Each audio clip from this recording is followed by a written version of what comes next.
Ayan, siyempre, ang unang lang gagawin is to settle their issues with God. Kasi una-una hindi ka nagkasala sa tao, nagkasala ka sa Diyos. Kaya nga sabi ni David sa Psalm 51, Lord, to you alone have I sinned. Di ba? Kaya hanggat hindi mo nakikita na yung ginawa mo is a sin against God, at nakikita mo lang isang pagkakamali mo lang, o kaya naman na nadala ka lang ng emosyon, hindi ka maaayos. Kaya you need to settle your issues with the Lord first. Ang susunod, siyempre, you also need to settle your issues with your children. Kasi may effect yun eh.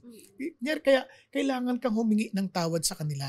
Kailangan mo maintindihan na responsible tayo sa influence na binibigay natin sa ating mga anak. Kaya sabi ng Lord sa Mark chapter 9, if you stumble any of these children in following me, sabi you better hang yourself with a millstone and throw yourself to the sea. Man, this is serious matter sa Diyos.